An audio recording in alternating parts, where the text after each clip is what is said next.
Hello everyone, today I'm here to review and talk about a book for you. Today I'll be talking about Once and For All by Sarah Dessen. This is Sarah Dessen's newest book that just came out literally this week, so of course I had to read it and tell you guys my thoughts about it because if you don't know, I love Sarah Dessen books. I've read every single one of her books. I have a few videos all about her books. Made one a few months back talking about every single one of her books, which ones I would recommend to you read first, which ones I wouldn't recommend you read, so I will link that video right here as well as all my Sarah Dessen videos down below because I get that question a lot of which ones you should read and stuff like that. So yeah, I definitely would refer to that video. Of course, in this video, I'm going to be talking about her latest release, Once and For All. I'm so lucky that I got an arc of this and I was waiting to read it until closer to the release date, and I read it and I'm going to share with you my thoughts and opinions on it. This will all be spoiler free, don't you worry, because it's a contemporary book and there's not really much you can spoil, and you know, nor should you with contemporary books a lot in my opinion. And this book follows two main characters. We primarily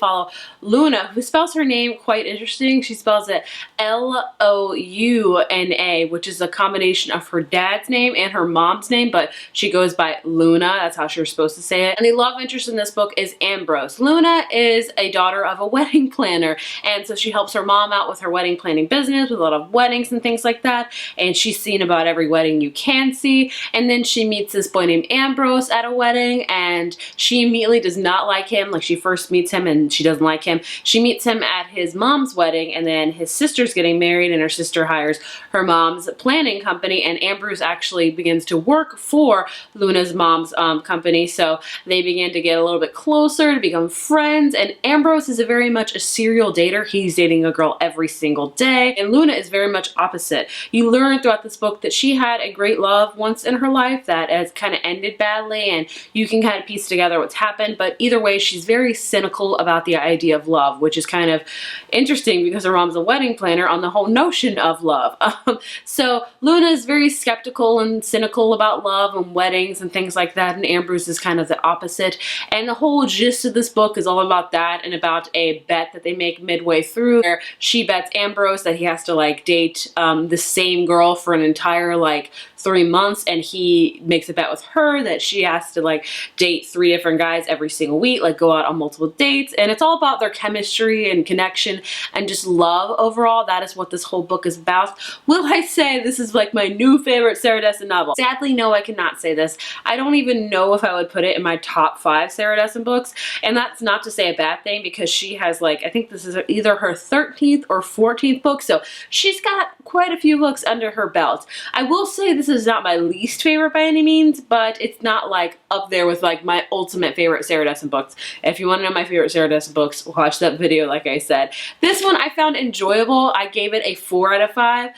There were a few things that held me back from really loving it, which I'll go into more detail about. The one thing I did really enjoy about this book was the notion of wedding planning, which I knew I would love going into it because I found everything so relatable. I think some people won't like the notion of wedding planning in this because they might think it's over dramatic, because there are really, there's a really overbearing mother of the bride in this book. There's a maid of honor that's attention, like wants all the attention, and honestly, I can tell you without a doubt that this is 100% realistic. I'm a wedding photographer and I've seen all of those things. I've had mother of the brides being very particular about photos, and I can only imagine what they're gonna do with wedding planners. But they're like, you know, they suggest photos and how to do this and how to do that. I've had maid of honors where they just want all the attention on them, and I'm like, it's not your wedding. So this is without a doubt really realistic to weddings. Like, I love how they talk about how exhausted they are after a wedding, like how they just crash. That is 100% me. Like, it is tough. Weddings are amazing, but they are such hard work. Like, I love what I do, but man, like after a wedding, I just want to like crash for like 2 days straight. But I love the whole aspect of wedding planning because, you know, it talks about romance and planning all the details with flowers and place cards and finding the dress and things like that. So I love that her mom was a wedding planner. I just love that aspect of it. Let's talk about my character Luna. Luna, I'm still so about. I feel like she's an overall good character. She has a great head on her shoulders, has a great best friend that she really cares about. She has a great support system within her family. Her and her mom are really close.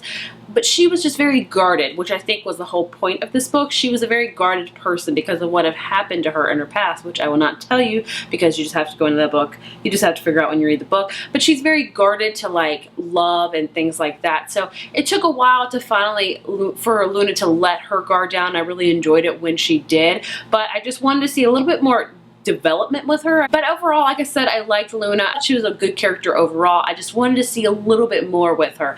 And then we have Ambrose, our serial dater. He definitely grows on you. He's like the boy that you don't want to like, but you end up loving because that's just how it goes. He is very, very charming with the ladies. He saves a dog in this book and takes care of his dog. And he kind of, like, you can see he has all this love to give, but he just never wants to settle down with one particular girl. And of course, you know, the whole romance here is obviously between Ambrose and Luna. That's not spoiling anything. You can pretty much know that with the book, but I didn't love the romance as much as I wanted to. I didn't see a real big chemistry between them. I wanted a little bit more chemistry with them, honestly. Like, I wanted more, and of course, you know, when we got what we wanted, it kind of ended abruptly and I wanted more from it, but I didn't feel like they connected as much as I wanted them to. I wanted a little bit more growth within each of them, especially them, you know, in a relationship and them finally coming to terms that they like each other. I wanted a little bit more from that. So I felt like the kind of romance was lackluster in this book, honestly, and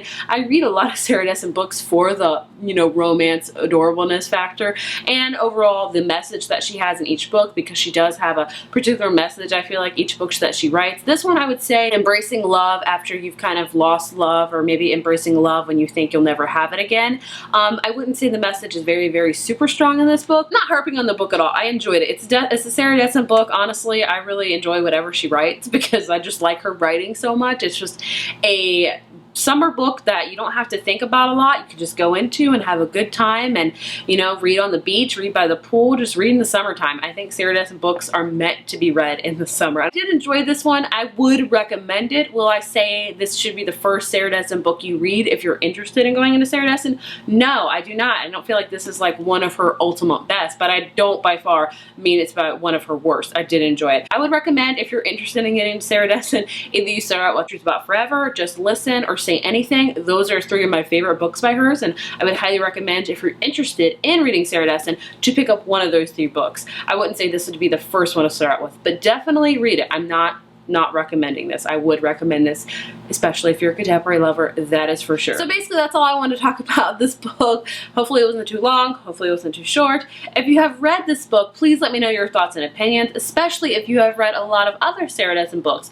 Where do you think this book falls on her scale? Do you find it's one of your favorites? Do you find it's one of your least favorites? For me, it kind of falls in the middle of the pack, I would say, but I would love to know your thoughts of where you think this kind of stands with all of her books. If you like this video, be sure to give it a thumbs up and hit subscribe, and I will see you guys in the next video. Bye.